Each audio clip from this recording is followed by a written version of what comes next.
Hello दोस्तों, आप सभी का स्वागत है आपके अपने यूट्यूब चैनल नॉलेजपुर में। जैसा कि मैंने पिछले वीडियो में आपको कहा था कि हम अगली वीडियो में दीर्घ उत्तरीय प्रश्नों को देखेंगे और आज का हमारा पहला दीर्घ उत्तरीय प्रश्न है, जल संरक्षण से आप क्या समझते हैं और इसके क्या उपाय हैं? हमारी आपसे बस एक ही रिक्वेस्ट है कि आप इस वीडियो को अंत तक देखिएगा। हम एक ही प्रश्न को आपके साथ चर्चा करेंगे, लेकिन मैं प्रयास करूंगा कि 100% वीडियो समाप्त होते होते आपको ये समझ में आ जाए और आपको ये रटना ना पड़े। ठीक है, चलिए शुरू करते हैं हम। तो पहला यहाँ पर बोला जा रहा है कि जल संरक्षण से आप क्या समझते हैं। तो जल तो सबको समझ में आता है, इस संरक्षण का मतलब क्या है? तो इस संरक्षण से तात्पर्य है सुरक्षा। संरक्षण का क्या मतलब है भाई? सुरक्षा मतलब है। ठीक है, तो प्रश्न कह रहा है कि जल संरक्षण यानी जल की सुरक्षा से आप क्या समझते हैं और इसके क्या उपाय हैं, हम कैसे इनकी सुरक्षा कर सकते हैं, ये हमसे उपाय भी पूछ रहे हैं। ठीक है, तो आप इसका उत्तर क्या लिखोगे? तो आप लिखोगे कि भूमि, जल एवं वायु मानव को प्रकृति का अमूल्य उपहार है। यानी हमें प्रकृति के द्वारा जो मिला गया उपहार है, उसमें सबसे ज़्यादा बहुमूल्य है भूमि, जल और वायु। अब इन तीनों के बिना हम अपने जीवन की कल्पना ही नहीं कर सकते हैं। भूमि के बिना संभव नहीं है, ना जल के बिना, ना वायु के बिना। तो इन संसाधनों से मानवीय जीवन की दशा एवं दिशा निर्धारित होता है। अतएव इन संसाधनों का हमें संरक्षण करना, सुरक्षा करना आवश्यक ही नहीं, अति आवश्यक है ना? चलिए हम अब आगे देखते हैं। तो इन संसाधनों में, यानी हमने जो अभी संसाधनों का बात किया, इन संसाधनों में जो हमारा जल है, जल ऐसा संसाधन है जिसकी सीमित आपूर्ति, तेजी से फैलते हुए प्रदूषण एवं समय की मांग को देखते हुए इसके उचित प्रबंधन, यानी प्रबंधन का मतलब ये सुरक्षा करना व संरक्षण की आवश्यकता है। यानी जिस हिसाब से हम देख रहे हैं कि जल का दुरुपयोग किया जा रहा है, जल को प्रदूषित किया जा रहा है, तो इनके लिए हमें अभी सबसे ज़्यादा जरूरी है कि हम जल का क्या करें, उचित प्रबंधन करें और साथ ही साथ हम इसका संरक्षण करें। जल की यही संरक्षा व कुशल प्रबंधन जल संरक्षण कहलाता है। यानी हम जल की सुरक्षा करने के लिए जो हम ठोस कदम उठाएंगे या बिहार सरकार या भारत सरकार उठाएगी, हम उसी को एक्चुअल में क्या कहेंगे?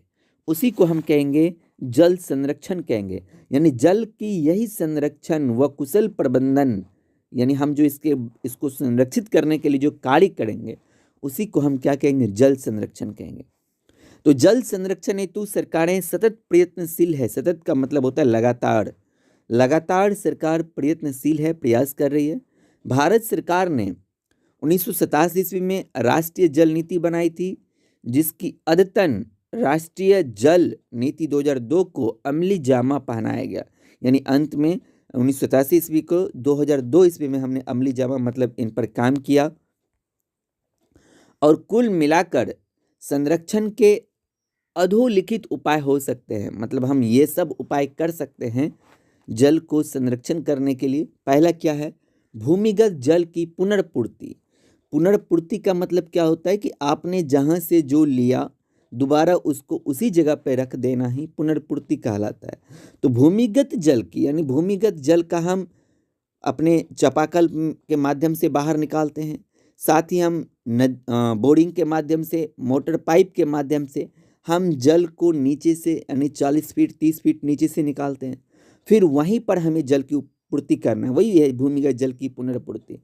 तो पूर्व राष्ट्रपति डॉक्टर कलाम ने खेतों, गांवों, शहरों, उद्योगों को पर्याप्त जल देने के उद्देश्य से भूमिगत जल की पुनर्पूर्ति पर बल दिया था। यानी हमारे देश के भूतपूर्व राष्ट्रपति ने भी इस पर कहा था।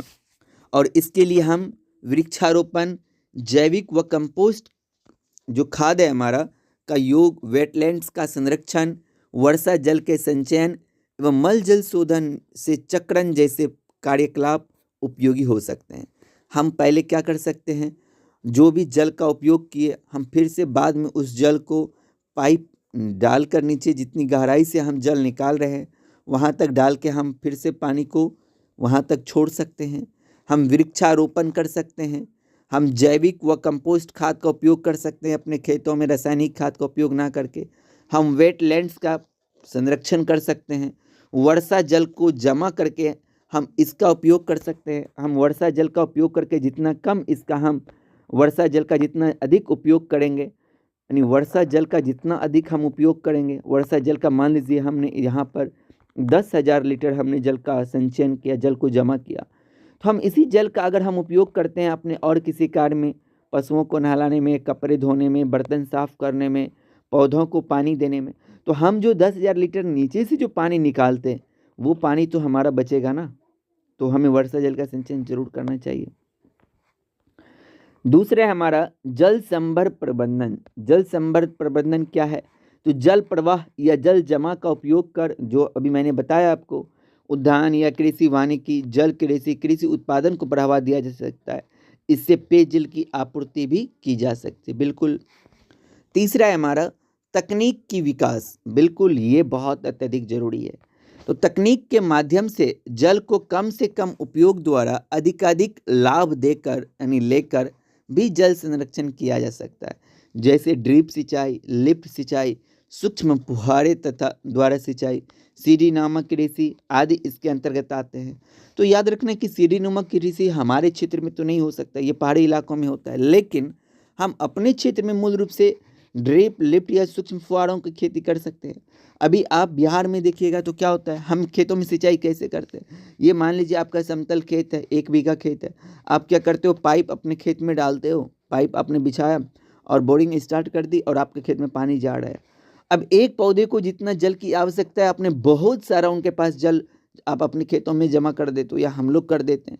इनसे क्या होता है कि मालूम पड़ा कि हमारे खेत में अगर 1 बीघा खेत है, 10 लाख लीटर लग गया। अगर यहीं पर हम ड्रिप सिंचाई की हम व्यवस्था कर दें या सूक्ष्म फुहारों की कर दें। सूक्ष्म फुहारों का मतलब क्या है, आपने एक पाइप खड़ा कर दिया और इस पाइप में बहुत सारा आपने छेद कर दिया, बहुत सारा, और ये पाइप आपने मोटर से कनेक्ट कर दिया या किसी भी और माध्यम से आपने कनेक्ट कर दिया, और आपने जैसे उनको ऑन किया, अब आया तो यहाँ से फुहारा निकलेगा पानी का। अब इनसे क्या होगा, पौधे को एक्चुअल में जितनी आवश्यकता है उतना ही खेत में हम पानी देंगे। तो जहाँ 10 लाख पानी लगा वहाँ पर 2 लाख लीटर भी पानी में काम हो जाएगा हमारा। तो ये हमें करने की आवश्यकता है। ठीक है। अब आगे क्या कह रहा है कि इसके अतिरिक्त हमें वर्षा जल का संग्रहण यानी जमा करना होगा और पुनः चक्रण यानी दोबारा इसका उपयोग करना होगा। शहरीकरण, भवन निर्माण आदि में जल प्रबंधन का ध्यान रखकर भी हम जल का संरक्षण कर सकते हैं। यानी भवनों का जो निर्माण होता है शहरों में, नदियों पर जो पुल बनाया जाता है, यानी जहाँ पर भी जल का अत्यधिक उपयोग होता है, हमें उसके प्रबंधन पर, हमें वहाँ पर उसके विकल्प को ढूंढने की आवश्यकता है, ताकि जो पीने योग्य जल है, कम से कम जो भूमिगत जल है, हम उसका उपयोग कम से कम कर सकें। तो मैं उम्मीद करता हूँ कि ये प्रश्न जल संरक्षण से आप क्या समझते हैं और इसके क्या उपाय हो सकते हैं, ये आपको समझ में आ गया होगा। अगर आपको समझ में आ गया तो अब आप मोबाइल को बंद कीजिए और इस प्रश्न को अपने से लिखने का प्रयास कीजिए। अगर आप अपने से लिख पाएंगे तो 100% आपको ये समझ में तब आ गया होगा। इसके बावजूद अगर कहीं पर आपको डाउट रह जाता है तो आप अपने डाउट को कमेंट सेक्शन में कमेंट जरूर कीजिएगा। मैं 100% प्रयास करूंगा कि आपके डाउट को क्लियर कर सकूं। अगर आप हमारे चैनल पर पहली बार विजिट किए हैं तो आप इस चैनल को सब्सक्राइब कर लीजिए, क्योंकि इसी प्रकार का वीडियो जो आपके नॉलेज को बढ़ाएगा 100% आपको मिलता रहेगा और बीच बीच में आपको तो मोटिवेशन वीडियो भी मिलेगा। तो आप इस चैनल को सब्सक्राइब जरूर कीजिएगा। वीडियो अगर आपको अच्छा लगा तो वीडियो को लाइक कीजिएगा और कम से कम आप अपने 20 दोस्तों के साथ इस वीडियो के लिंक को शेयर कीजिएगा। अगर आप व्हाट्सएप, फेसबुक यूज करते हैं तो वहाँ पर भी आप इसके लिंक को शेयर कीजिए, ताकि अधिक से अधिक लोग जानें। अगर आपके माध्यम से अगर 5-10 बच्चों को सीखने को मिलता है तो ये इनसे अच्छी बात कुछ हो ही नहीं सकती है। ठीक है। हम मिलते हैं आपसे अगले वीडियो में, तब तक देखते रहिए नॉलेजफुल के और सभी वीडियो को। जय हिंद, जय भारत।